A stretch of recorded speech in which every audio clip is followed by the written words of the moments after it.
Philip took me out to play, and my sister insisted on following. We ended up encountering some robbers who held my sister at gunpoint as a hostage, demanding money from Philip. I will never forget Philip's expression at that moment. His eyes were filled with worry as he said to the robbers, "Can we change the hostage? She's pregnant and can't handle the stress." He looked at me and said, "Joy, I'm sorry. She's carrying my child. Can you take her place?" Half a year later, I returned from the robber's den, holding a big belly. Philip went crazy, asking, "Whose child is it?" I thought I knew Philip well.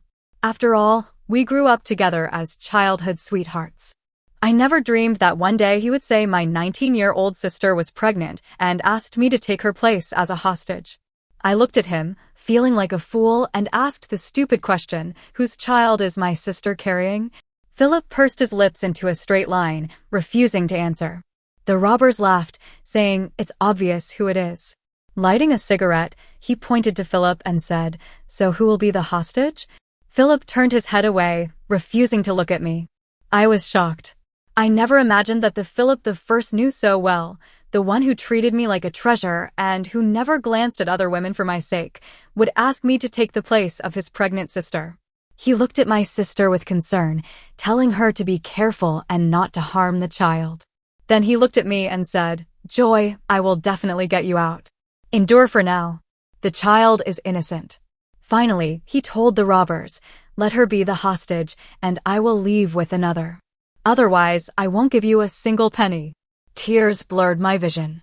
Philip's handsome profile, which used to mesmerize me, now appeared ruthless and unforgiving. I trembled and said, "I can be the hostage. In fact, I have no choice." Philip's eyes showed no hint of emotion towards me anymore. All that emotion had shifted to my 19-year-old sister. I sniffled and asked, "Can you tell me when you got involved with my sister?" I closed my eyes, struggling to remember. Was it when I called you while you were supposedly in a meeting, but I could hear heavy breathing on the phone? Or was it on my birthday when you had a red mark on your neck, claiming it was a mosquito bite but wouldn't let me see it? Or was it when tears silently fell from my eyes on my mother's death anniversary? You used to accompany me every year, but this year you didn't answer the phone for 12 hours. There were so many moments I should have suspected you. I pounded my head in frustration, but I never once doubted him. I never doubted the man I grew up with, the man I loved to the core, would betray me. He slept with my sister, the sister I had just found out about. My sister was my father's illegitimate child, the reason my mother died of anger. After my mother's passing, she and her mother moved into our house and were treated like family. From that day on, my father seemed to be her father more than mine. He gave her the most precious jewels, the best house, and the most genuine parental love. He told me, "Joy, don't be angry. Susan never had a father growing up, and since you had both parents, I wanted to make up for past mistakes." He seemed to forget that my sister was an illegitimate child and that missing a father was normal for her. I watched as he donated to her university, arranged for her to attend, transferred company shares to her, and showered her with love. I thought only Philip would never change towards me. Philip would hold me and say, "Don't worry. Once I marry you into the Fu family, everyone, including your stepmother and your sister, will have to respect you." At that time, I truly believed that Philip and I would last forever. But then my sister would faint repeatedly in front of Philip's friends due to her fragile health, bruising her forehead but refusing to admit pain. She would shyly ask about the fancy brands on my clothes she hadn't seen in her childhood. She would reveal the scars on her arms, quickly covering them up and pretending not to care, but ultimately breaking down in tears when with Philip. She would recount being bullied and suffering from depression and self-harm due to her lack of a father. Philip, from his initial awkward stiffness, would soften and gently comfort her. Just like now, they embraced each other, not even looking back, disappearing from my sight. It seemed definitive. I was now alone. As I watched Philip's retreating figure, a sharp pain pierced my heart. "Philip, is this your final choice?" I asked. Philip remained silent, hugging my sister tightly and disappearing from my view. Despondent, I turned to the rough-looking robber and said, "So where are you taking me now?" He grinned, lighting a cigarette. His eyes shone briefly under his baseball cap. The coldness in his narrow eyes was unmistakable. I thought I was going to die, but I never expected to survive under the robber's control for half a year until the police found us and rescued me. The robber laughed as he was arrested, looking at me one last time. In that moment, his narrow eyes were filled with amusement. I returned home and was greeted by my pregnant sister, stepmother, biological father, and Philip, whose eyes were clouded and uncertain. When they saw me, Philip took a step forward, staring at me. "Joy," my sister wiped her tears and said, "We were so worried about you. Couldn't eat or sleep. Everyone lost weight except maybe Philip. He looks worn out." Philip gently touched my shoulder, his voice hoarse. "Have you suffered a lot?" I shrugged off his touch and stepped back. "Don't touch me," I said. Philip's eyes darkened. "Joy, I know you're angry with me, but I hired detectives and mercenaries, searching everywhere for you. After you returned, I thought as soon as I wired the money and sent people to find you, everything would be okay. But I never imagined you would disappear for so long. I've been suffering every day for these past 6 months. Joy, I hate myself." I chuckled. "You hate yourself? Do you hate yourself for sleeping with your fiancé's sister, or because you didn't wear a condom that day?" Philip froze. He had never seen the side of me always taught to maintain a refined image, a lady who seemed almost robotic. Philip forced a smile. "I know you hate me." I shook my head, walked past him towards the stairs, and said, "You're mistaken. I'm keeping my distance because I'm pregnant. Don't touch my child." What Philip was dumbfounded after a few seconds, he forcefully conjured up a smile. "Joy, are you trying to anger me? Where did you go to get pregnant by yourself?" As soon as he finished speaking, shock washed over him. Perhaps it finally dawned on him that he had left me in the hands of a dangerous man for half a year. Philip's face paled, and in a frustrated manner, he took a few steps. "Joy, tell me this isn't true. I can't accept that you're pregnant." I sat on the sofa, gazing at my mother's collection of antique English china plates on the coffee table, the set she planned to give me as a dowry, now holding my sister's favorite candies.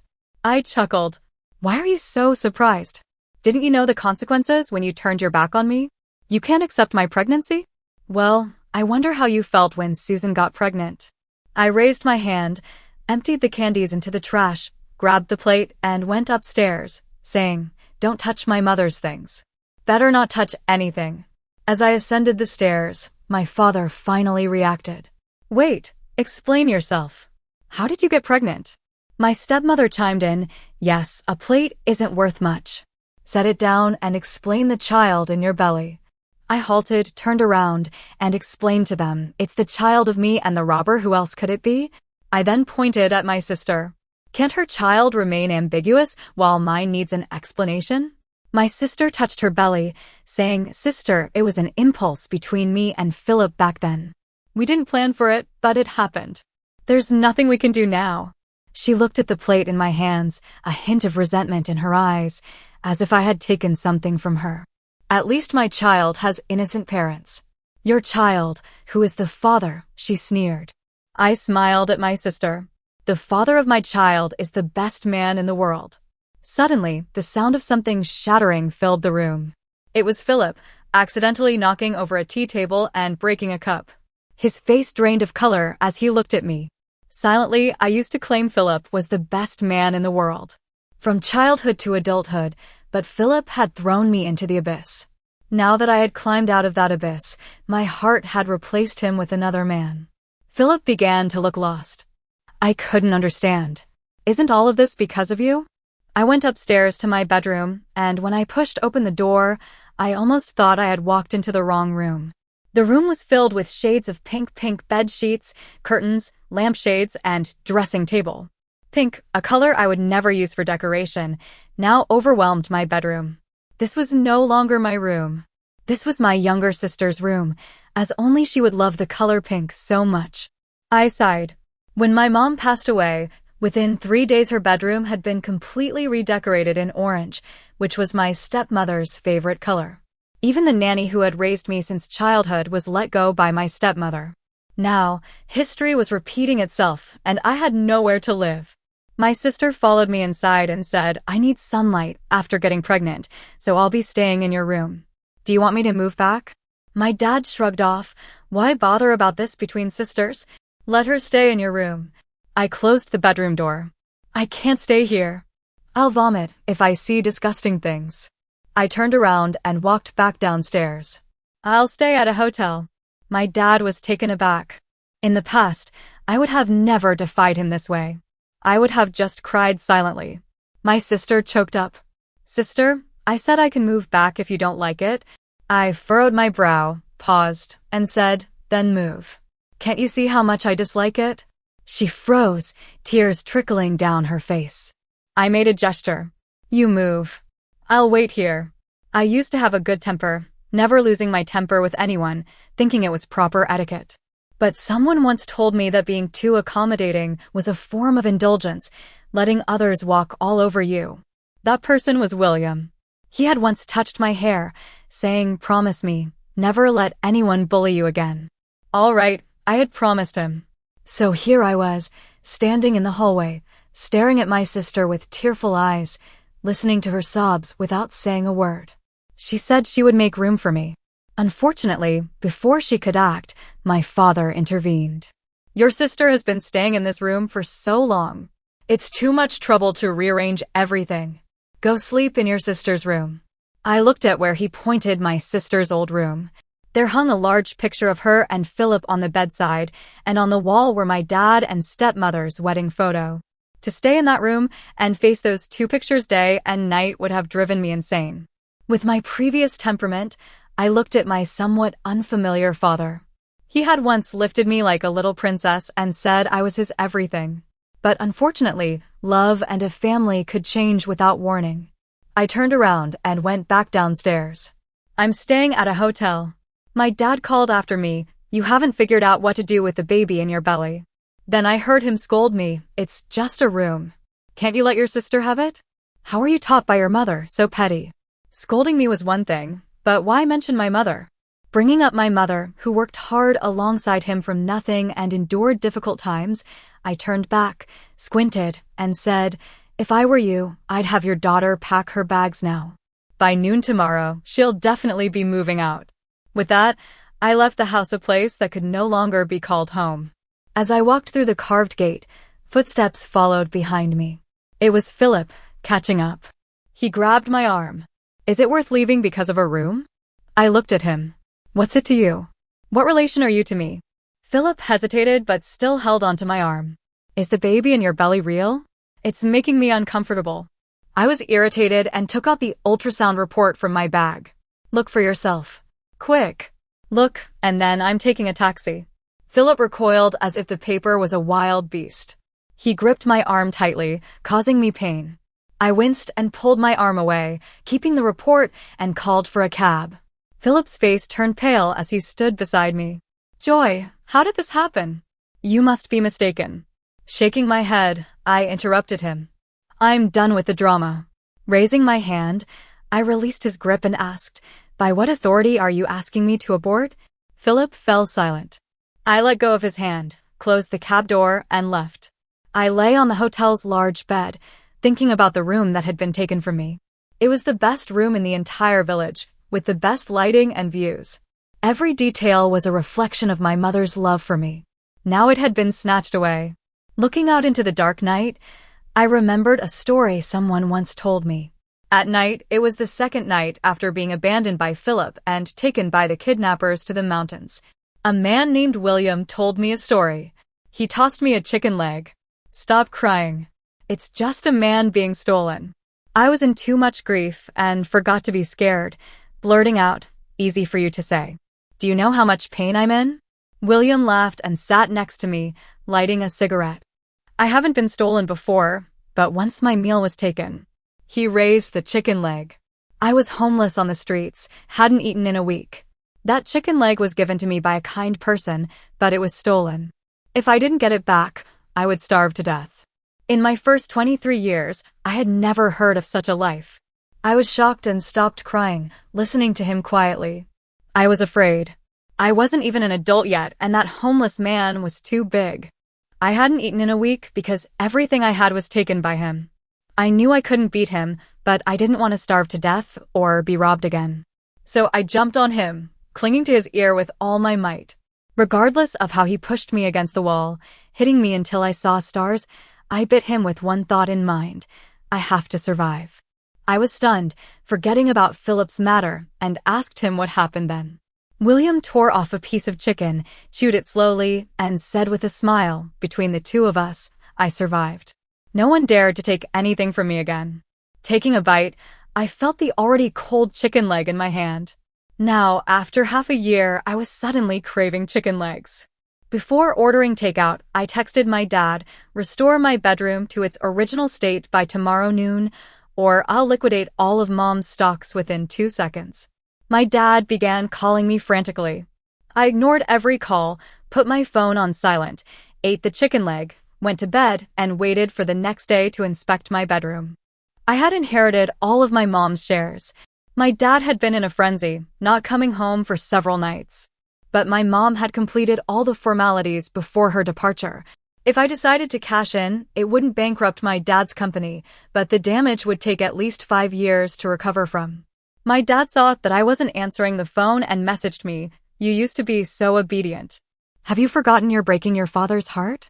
Because I was obedient, my room was taken, my father was taken, and my fiancé was taken. This time, I decided not to be obedient anymore.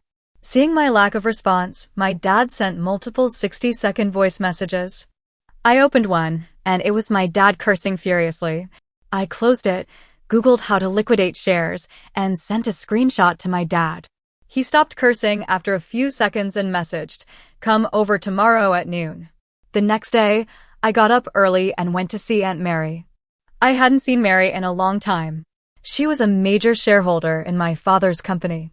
When my father had financial problems and sought out investors far and wide, no one responded. It was my mom who befriended Mary, sweet-talking her into investing. Over the years, Mary became a good friend of my mom's. Unfortunately, before her passing, she had been depressed and didn't want to see anyone, so Mary didn't know what had happened between my parents. When she found out later, my stepmother and sister had already taken over the house, and I was under my father's control, not even allowed to answer Mary's calls. Thinking back to my old self, even a block of tofu was tougher than me. If I hadn't been taken away, if I hadn't realized some things during life and death, if William hadn't shown me another possibility for life, I might have been bullied to death without anyone caring. Aunt Mary's eyes turned red when she saw me. "Your dad doesn't allow you to contact me, does he?" I nodded, tears streaming down my face, tears that hadn't stopped since I returned. Some accounts need to be settled. At noon, I walked into my bedroom on time and marveled in my heart. My exquisite decorations, clean beddings, even the flowers on my terrace and the Shaw's lounge were perfectly restored. I turned to my father and nodded. "Well done. It seems you're really afraid of me dumping the stocks." My father's face darkened, and my stepmother intervened. "Joy, what are you saying? You're so thoughtless. Your father even wanted to throw a banquet to rid us of bad luck."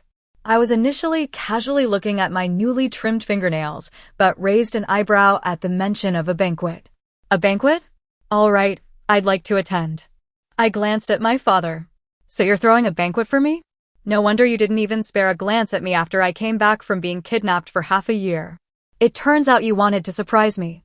My father's face darkened, and he tried to say something, but seeing my playful expression, he gritted his teeth and nodded. He also shot a glare at my stepmother, seemingly finding her meddling annoying. My stepmother hadn't expected that the previously quiet and reserved Joy would now climb so smoothly, but wait and see. There were many unexpected things to come. I looked at the bracelet on my wrist, not very eye-catching, a silver bracelet with rough craftsmanship and an unattractive design. Because it was so unremarkable, no one had noticed the rare emerald embedded in it. This was a gift from William. He carefully put it on my wrist.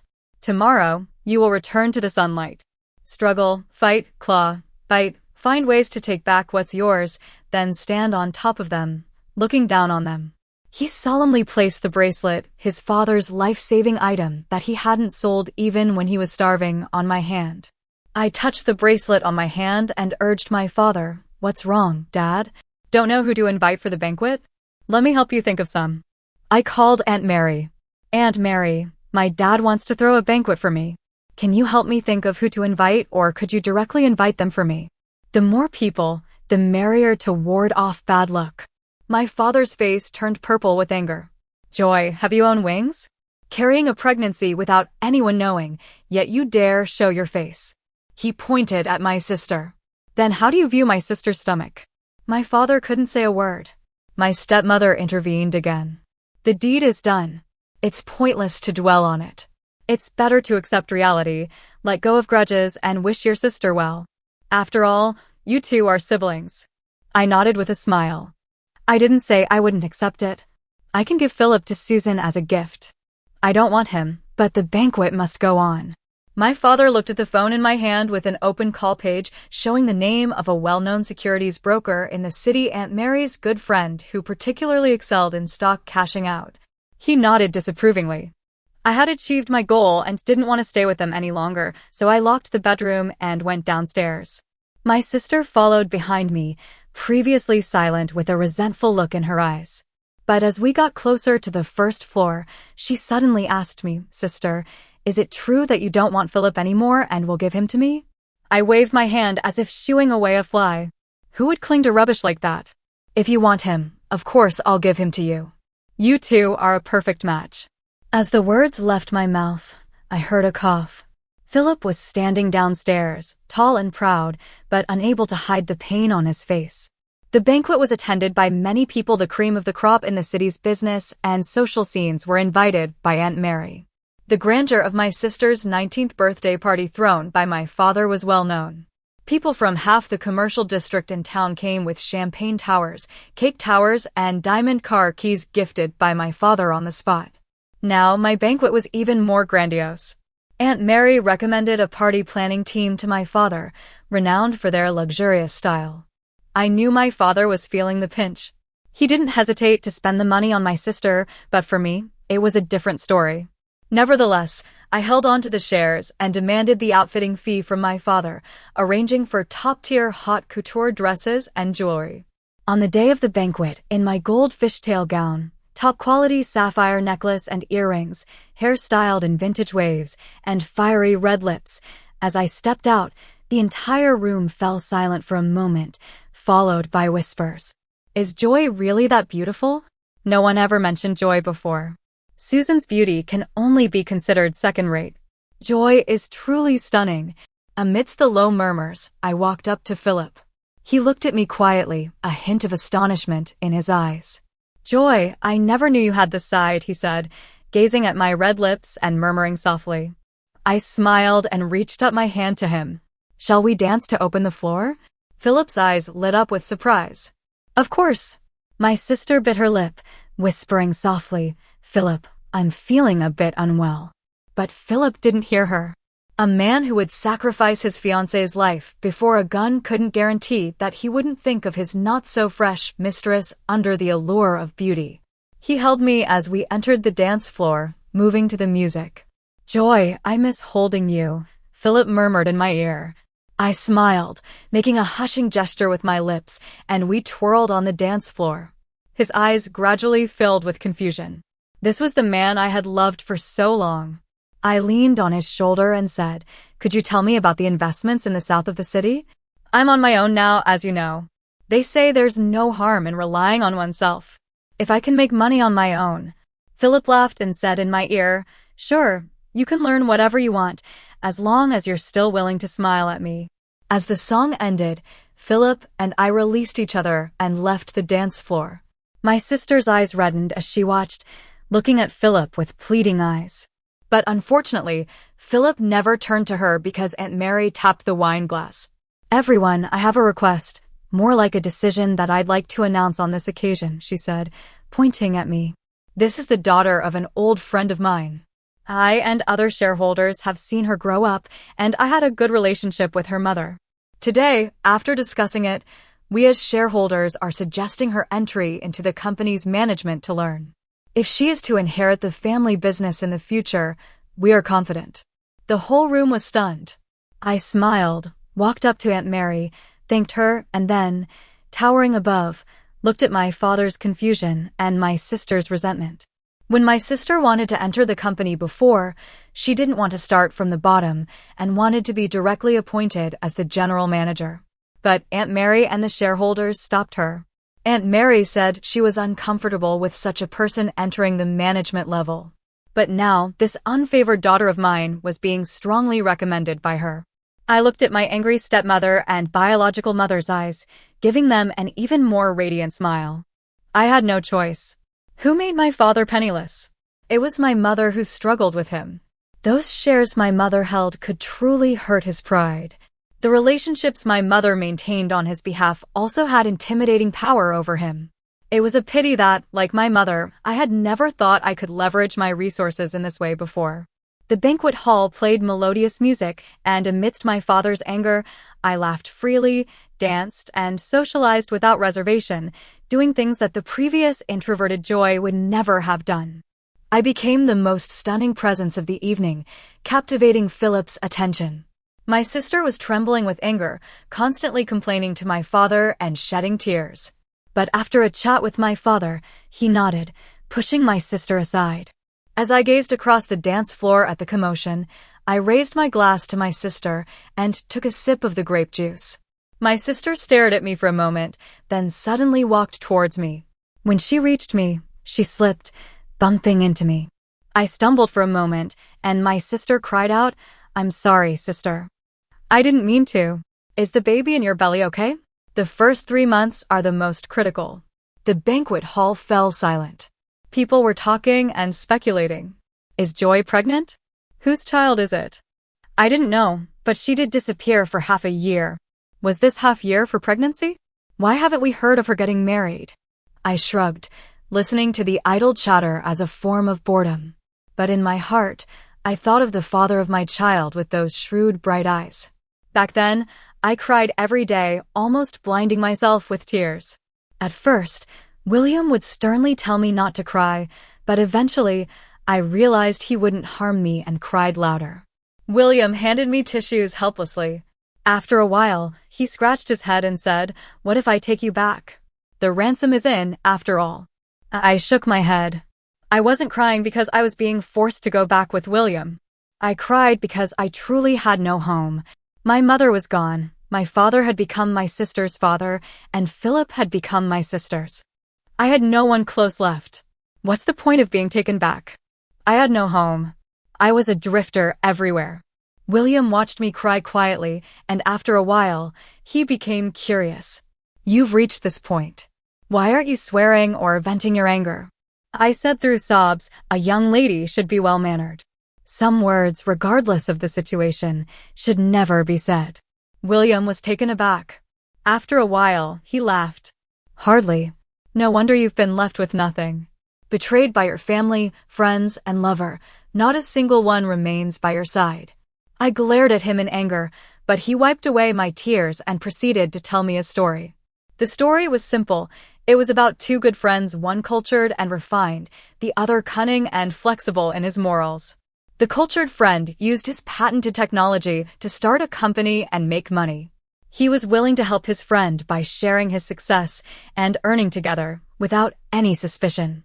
However, his friend stole his patented technology and sold it to a competitor, making a fortune in the process.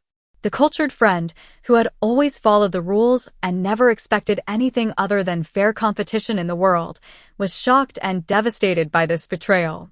He eventually died from the distress, leaving behind a wife and a young child who ended up on the streets.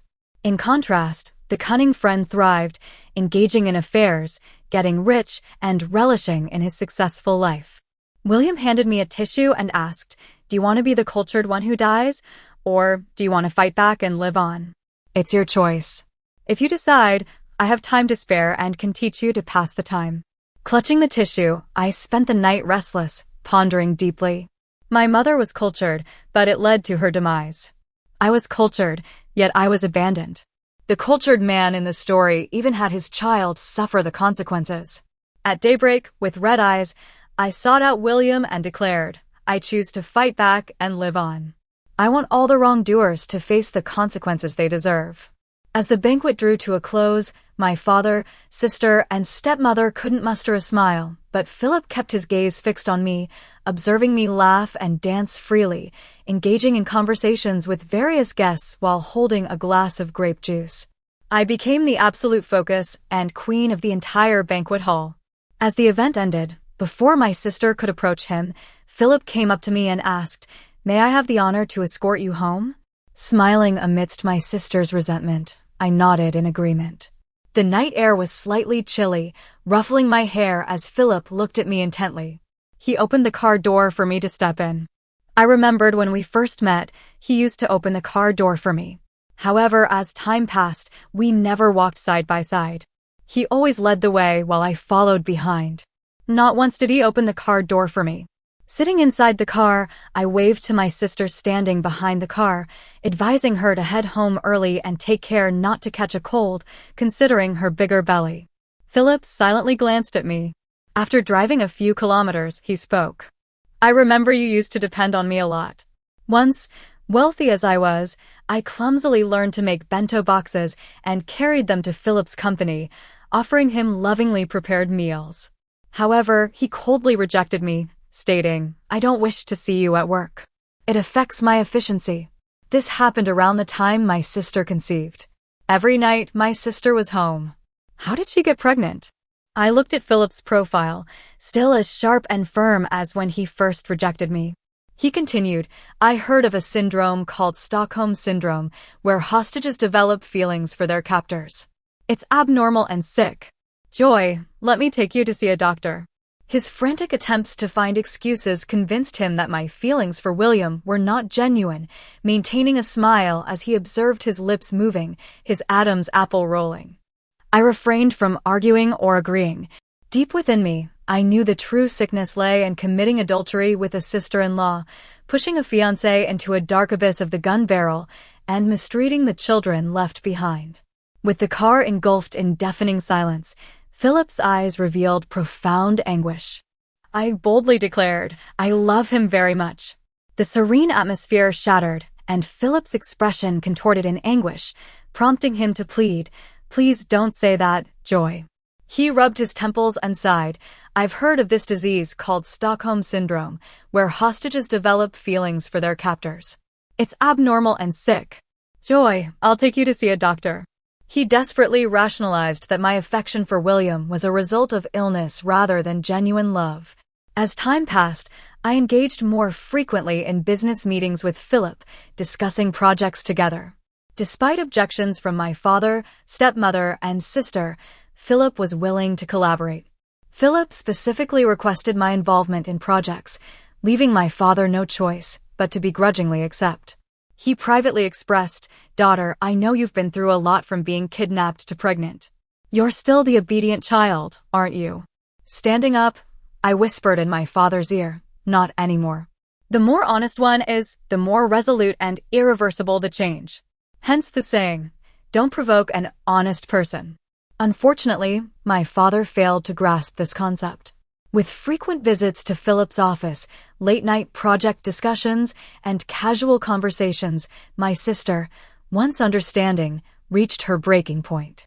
A heated argument ensued between her and Philip, resulting in her being kicked out of the office and blocked on messaging. In a cold tone, my sister asked, "Are you satisfied now? Your mother can't teach you manners." While going through documents, I whistled casually, remarking, "We'll see how the tables turn, my dear sister." Derisively, my sister replied, "Don't forget I'm carrying Philip's child, while you're just a wild seed." Folding the papers, I lifted my gaze and confronted her. "Hasn't your own child's origin crossed your mind? How dare you speak to me this way?" Suppressing her retort, I handed her a tissue to wipe her tears. She retaliated before she could finish. My hand met her cheek firmly. Merely a precaution to prevent coffee stains. Dumbfounded and red-faced, my sister retreated in tears. As I was raised by William's strict training, my slap was not just for show. Discarding the wet tissue, I cleaned my fingers meticulously, imbued with impatience. I pondered the necessity of investing time and life with such worthless individuals. Why should William end up in prison due to a meticulously planned kidnapping? Squinting my eyes, I realized that all the grievances and injustices demanded a resolution. Increasingly, I visited Philip's office for business discussions and stayed afterward for casual chats, learning about his investments and decision-making processes. When I made coffee for him with some snacks, I said, "I want to learn more from you. If I can learn half of what you know, it'll be enough for me." Philip smiled gently. "Joy, how did I not realize how cute you are before?" In fact, he had forgotten. In the first decade of knowing my sister, he had always been praising me for being cute. It's just that in the short few years since my sister arrived, he selectively forgot about me.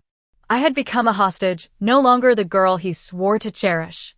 But Philip did teach me a lot, explaining every decision to me in detail and predicting the strategies of his competitors. I memorized every word meticulously.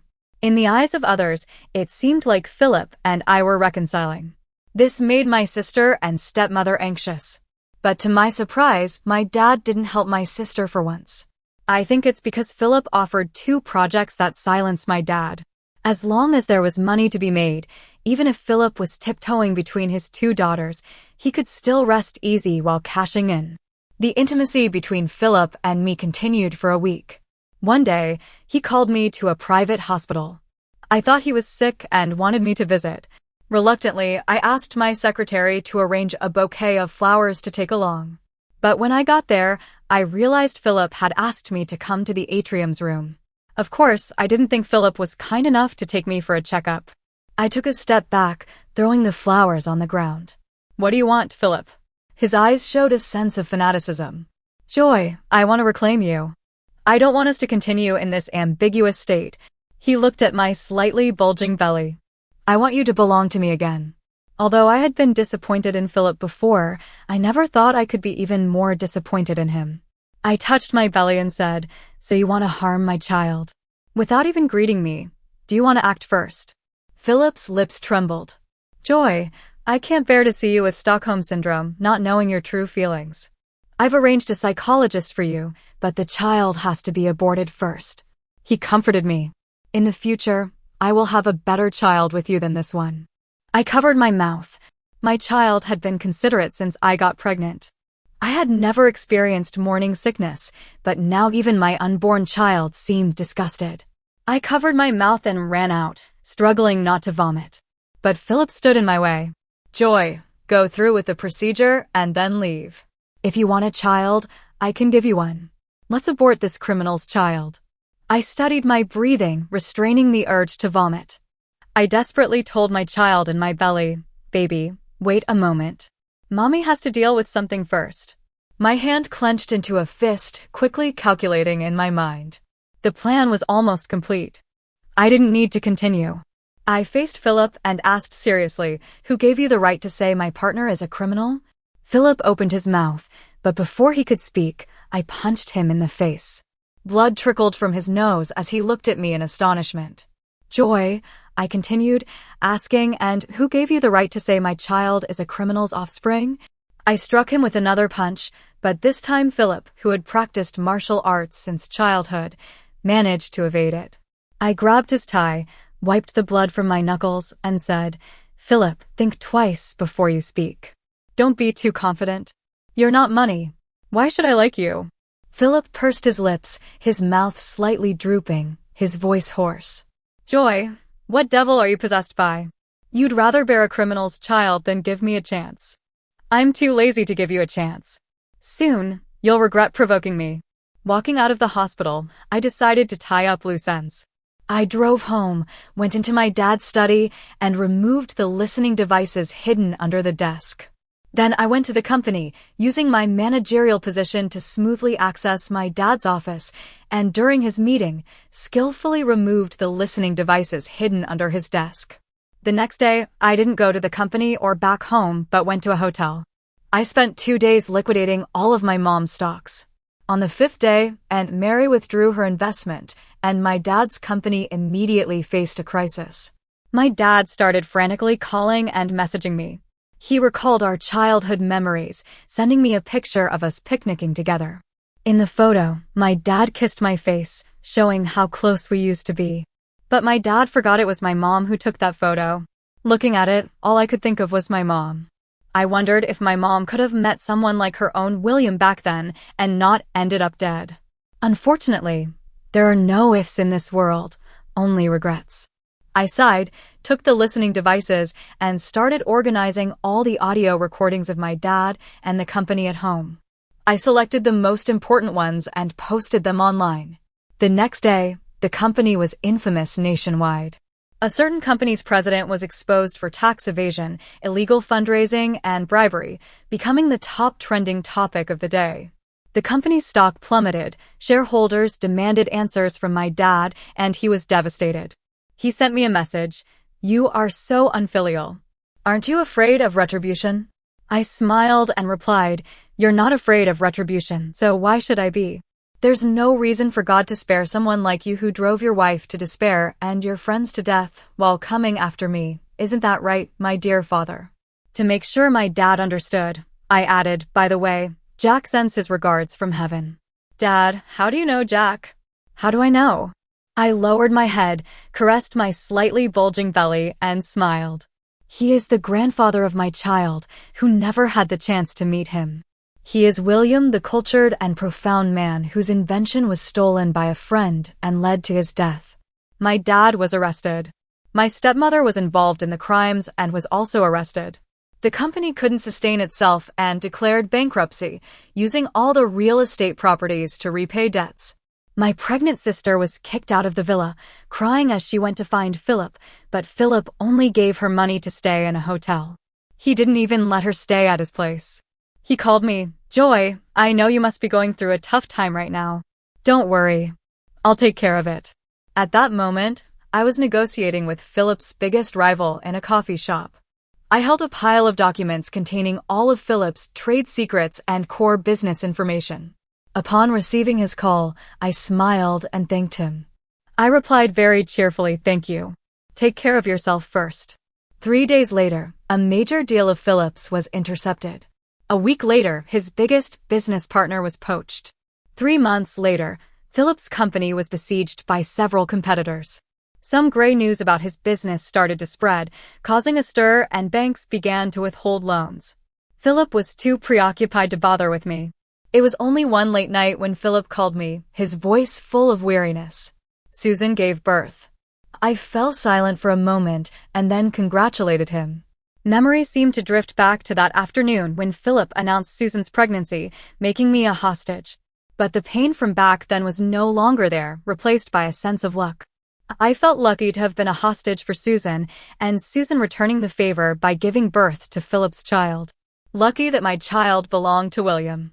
I heard Philip lighting a cigarette, exhaling smoke. "I figured it out. Joy," he said, "the only one capable of dropping on both your dad at home and in the company, and cunning enough to go against him, is you. All the leaked business secrets from our family are from your eavesdropping. All of this, it's all part of your plan." I sipped my tea, smiled, and replied, "So what?" Philip fell silent, holding his breath. After a while, he coughed bitterly, smiling. If I leave the child and ask Susan to go, would you come back?" Even though I had become desensitized towards Philip, his words still made me feel a bit nauseous. "Do you want to play the mother-son game?" I spoke as Philip's voice quivered. "Joy, believe it or not, even knowing what you did, I still wanted you. I regretted it. I regretted Susan getting pregnant and letting you be taken by that man." His voice was low, despondent, and melancholic. "Now, your dad and your stepmother are caught. My family is on the verge of destruction. Joy, aren't you satisfied yet?" I let Susan go.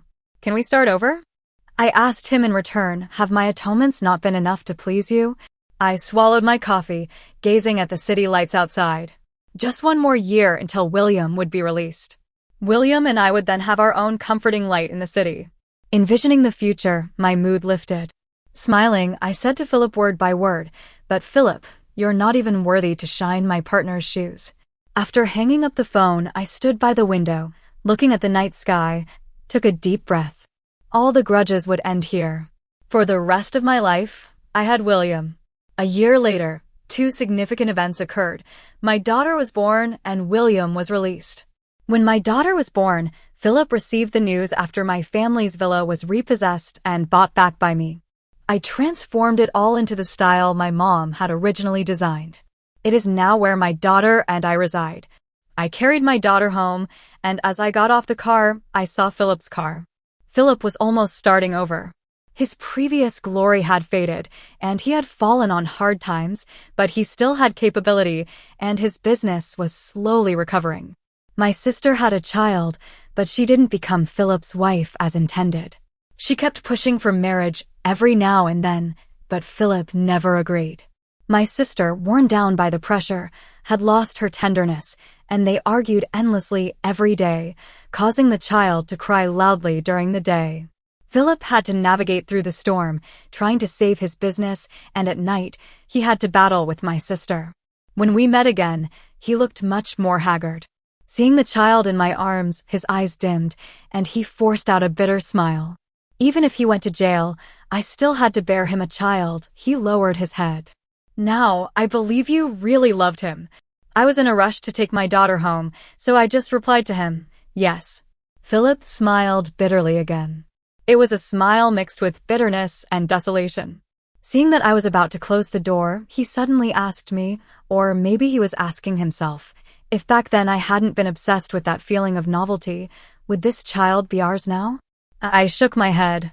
Philip, there are no ifs in this world, only impossibilities. I thought for a moment and added, but I am grateful that you chose Susan. Otherwise, how could I have met my true love? He staggered a bit, his face turning pale. After a while, he forced out another smile. Just a forced smile, that's good. Then I won't bother anymore. I wish you a happy life. He turned around, his figure looking lonely in the sunset. Goodbye. As I watched his retreating figure, I suddenly remembered our childhood, a little Philip holding up his hand, swearing to a little me, Philip will always treat Joy well. If not, I'll be alone for the rest of my life. No one knew back then that vows were just a kind of joke. I sighed, carrying my daughter home. My dad was sentenced. My stepmother was sentenced. My sister and Philip couldn't stand each other. All the past was finally over. Next month, William was due to be released. A month later, I took my daughter to pick up William.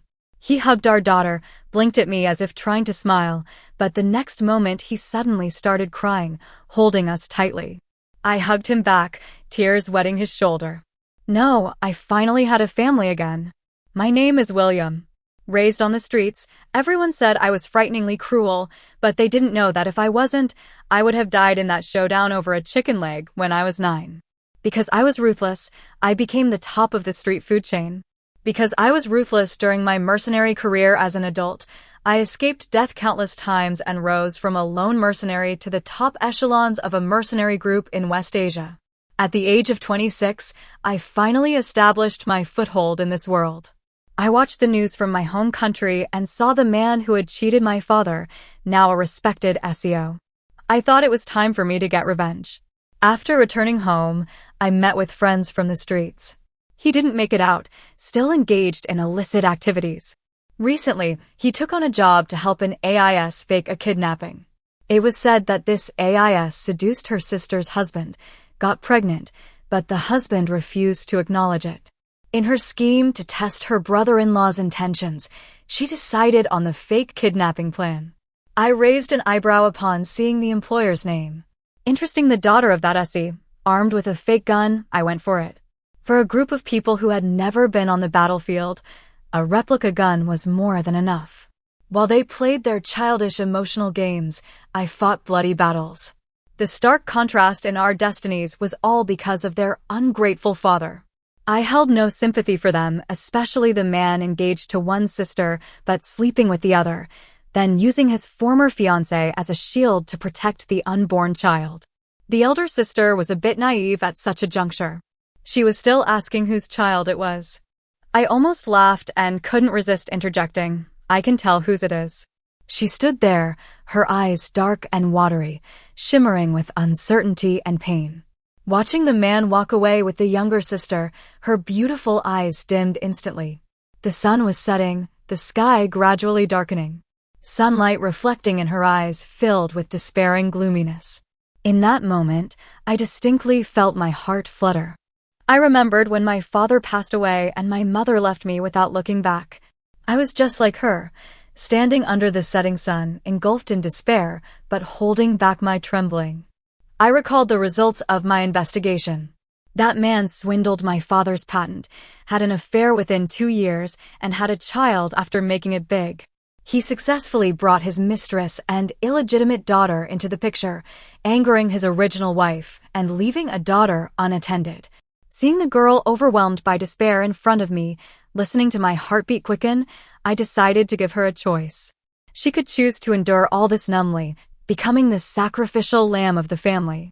Then I wouldn't mind teaching her resolve, bravery, and perseverance. I let her contemplate whether to seek revenge or remain silent. She thought all night. That night, I felt a rare sense of anxiety. Honestly, I was afraid she would choose to oppose me. The next day, when she came to see me, I almost didn't want her to reveal her decision. Thankfully, she chose to let karma catch up with the wrongdoers. So I altered my plan. I no longer wanted to act directly. I had the man's daughter do it, let his biological daughter be the one to send him to prison. I started training this honest yet weak girl, beginning with her physical strength. A strong physique could fortify her spirit. Seemingly fueled by a pent-up frustration, she devoted herself to the training I provided. In less than half a year, her combat skills and tracking abilities had soared to the top among ordinary people.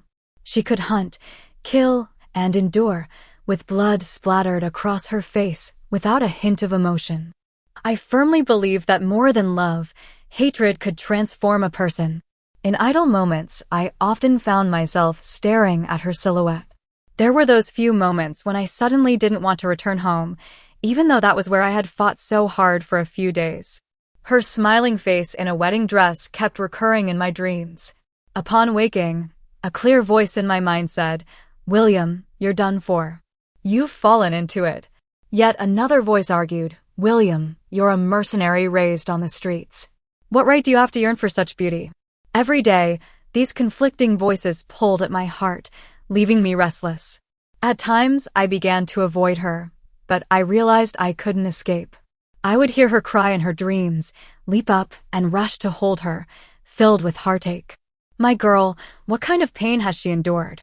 As she woke up in my embrace, her eyes wet, staring straight at me, filled with trust and indescribable yearning. Unable to articulate who initiated it, we both leaned in for a kiss.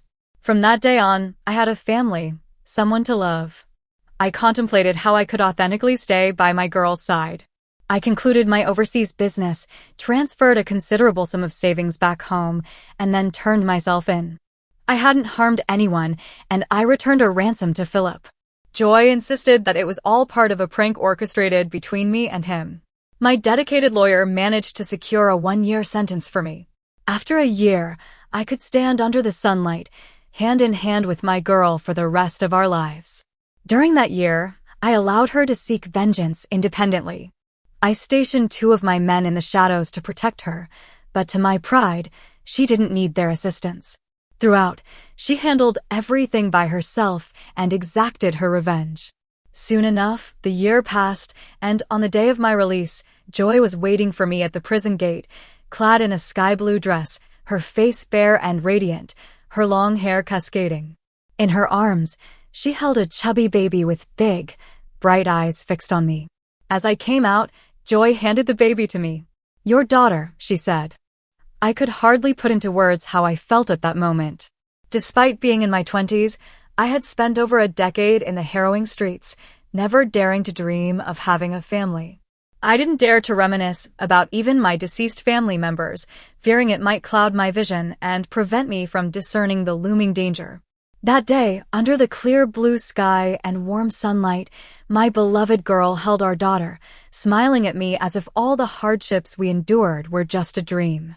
The dream had ended, and for the remainder of my life, there would only be tranquility and sweetness. I shed blood, but not tears, but in that moment, a tear fell on my daughter's cheek.